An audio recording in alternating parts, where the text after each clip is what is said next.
अस्सलाम वालेकुम। Sport and movements. Plants में मूवमेंट नहीं होती जबकि एनिमल्स में जो मूवमेंट हैं वो होती हैं। कोलेनकैमा सेल्स जो होते हैं वो बेबी प्लांट्स को, जबकि स्क्लेरेनकैमा अडल्ट प्लांट्स को सपोर्ट कर रहे होते हैं। प्लांट्स के जो मेजर पार्ट्स हैं या ऑर्गन्स हैं वो स्टेम, रूट और लीव्स हैं।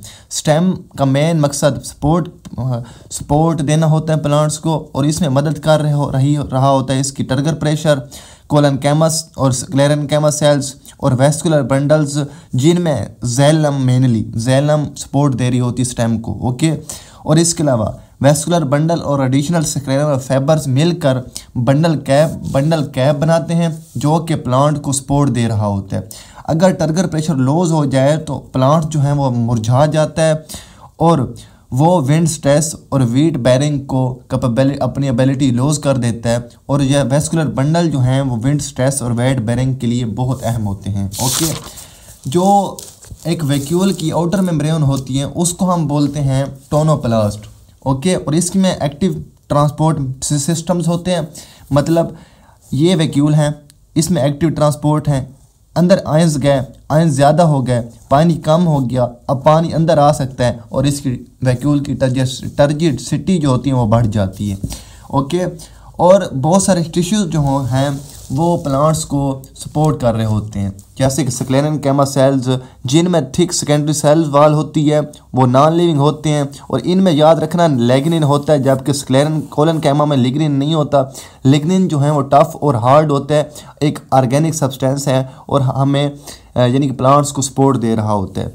और इसके अलावा स्क्लेरेनकैमा जो हैं वो सपोर्ट देते हैं, जबकि ये इलास्टिक होते हैं और लंबाई प्लांट्स की बढ़ाते हैं। ओके, स्क्लेरेनकैमा की 3 मेजर टाइप्स हैं। एक को फाइबर्स बोलते हैं जो कि सॉलिड बंडल्स की फॉर्म में होते हैं, एक को स्क्लेराइड्स जो कि इनसे छोटे होते हैं, ये लॉन्ग होते हैं और सिलेंड्रिकल होते हैं, ये छोटे होते हैं इनसे, और ये सीड कोट्स और नट शेल्स को प्रोटेक्शन फ्राहम करते हैं। ओके, ये फैसल्स अपने नाम से मशहूर हैं, मतलब लंबे होंगे, और ये वाटर बहुत दूर यानी कि बड़ी शाखों में पहुंचाने के लिए काम होते हैं। तीसरे वेसल्स। ओके, स्क्लेराइड्स आप इस तरह याद रख लें कि ये शार्ट होते हैं और फाइबर्स ये लॉन्ग होते हैं, ट्राइकाइड्स होते हैं। Okay, significance of secondary growth. Secondary growth कहते हैं चौड़ाई की ग्रोथ, मतलब जो एक प्लांट जो मोटा हो रहा होता है वो सेकेंडरी ग्रोथ की वजह से होता है, और सेकेंडरी ग्रोथ वेस्कुलर कैम्बियम और कार कैम्बियम की वजह से हो रही होती हैं, और ये मेनली हो रही होती है वुडी पेरेनियल प्लांट्स में, यानी कि सारा साल ग्रोथ करने वाले या सारा साल फल देने वाले प्लांट्स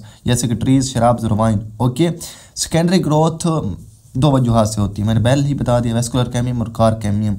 वेस्कुलर कैम्बियम जो होती है वो एक सिलेंडर होता है एक्टिवली डिवाइड इन सेल्स का, जो कि प्राइमरी जैलम और प्राइमरी फ्लोएम के दरमियान होता है। अब ये डिवाइड हो जाता है सेकेंडरी जैलम और सेकेंडरी फ्लोएम में। सेकेंडरी फ्लोएम जो होता है आउटर सरफेस पे होता है और सेकेंडरी जैलम इनर सरफेस पे। यही सेकेंडरी जैलम जो है वो एक प्लांट की चौड़ाई जो है थिकनेस बढ़ाता है। ओके, जब यानी कि एक पहला साल होता है तो एक थिकनेस बढ़ती है, एक साल में एक प्लांट के एक सेकेंडरी जैलम बनता है, और यही सेकेंडरी जैलम जो है, अब सिग्निफिकेंस हम पढ़ रहे हैं इसकी सेकेंडरी ग्रोथ की। पहले हमने पढ़ लिया कि कौन से ऑर्गन्स जो हैं या कौन से सेल्स जो हैं सेकेंडरी ग्रोथ करते हैं। अब हम सिग्निफिकेंस पढ़ने जा रहे हैं। पहले साल यही सेकेंडरी जैलम जो होता है ये डिजोल्व सब्सटेंसेस और वाटर को ऊपर पहुँचाता है, और दूसरे साल दूसरी रिंग बन जाती है, तीसरे साल तीसरी। अब जो पहली रिंग थी ये अब काबिल इस्तेमाल नहीं रही और इसको हम बोलेंगे हार्डवुड, और जो इस्तेमाल होगी काबिल इस्तेमाल हो रही होगी उसको सेप वुड बोलते हैं।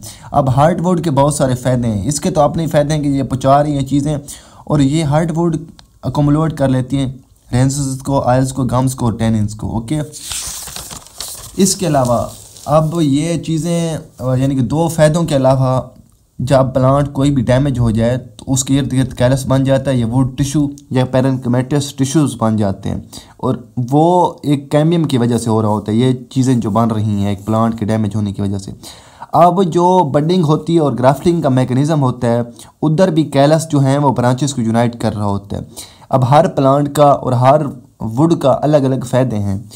बहुत सारी वुडेज या बहुत सारी प्लांट्स की वुड्स जो हैं वो कमर्शियल कार जैसे कि होगी, जैसे कि ये एक प्लांट है क्वर्कस स्यूबर, इसकी जो कार्क हैं वो कमर्शियल पर्पसेस के लिए इस्तेमाल होती है। ओके, अल्लाह हाफ़िज़, फ़ी अमान अल्लाह। That was all from me of today lecture.